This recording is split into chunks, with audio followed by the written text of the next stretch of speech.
بسم اللہ الرحمن الرحیم۔ فرمان مصطفیٰ صلی اللہ تعالی علیہ وآلہ وسلم، جو کسی کتاب میں مجھ پر درود شریف لکھے، جب تک میرا نام کتاب میں رہے گا ملائکہ اس کے لیے استغفار کرتے رہیں گے۔ صلو علی الحبیب۔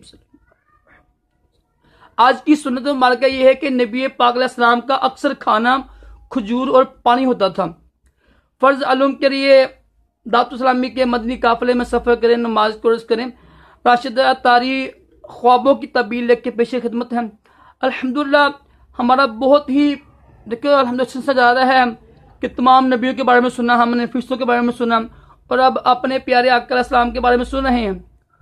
آج ہم سنیں گے کہ جس نے نبی کریم علیہ السلام کو خواب میں دیکھا ہے اور اس حالت میں دیکھا ہے کہ آپ علیہ السلام کوئی چیز کھا رہے ہیں، ٹھیک ہے، کوئی چیز کھا رہے ہیں، کوئی کھانا کھا رہے ہیں، تو اس کی تعبیر بہت اچھی بنتی ہے۔ اس کی تعبیر یہ ہوگی کہ جس نے خواب دیکھا نا، یہ ہوتا نا اللہ کی راہ میں دینا، کوئی چیز دینا، اللہ کی راہ میں کوئی قربانی دینا، ٹھیک ہے، تو اس کی تعبیر بنے گی کہ یہ ہوتا نا زکات دے گا وہ شخص انشاءاللہ، اللہ کی راہ میں پیسے خرچ کرے گا، اچھی تعبیر بنتی ہے۔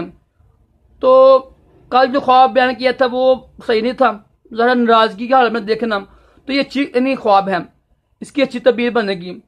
تو اکثر خوابوں کی تعبیر ویسے اچھی ہی ہوتی ہے کسی نبی کو دیکھنا، لیکن اگر کفید ہو نا، جیسے کفید حساب سے تعبیر بنتی ہے پھر۔ تو آج کی یہی ہے کہ اگر نبی علیہ السلام کو دیکھا خواب میں کہ آپ کچھ چیز کھا رہے ہیں، کھانا کھا رہے ہیں، تو اس کی تعبیر یہ ہوگی کہ وہ اللہ کی راہ میں پیسے خرچ کرے گا، زکات دے گا نا، ٹھیک ہے، تو اچھی تعبیر ہے یہ۔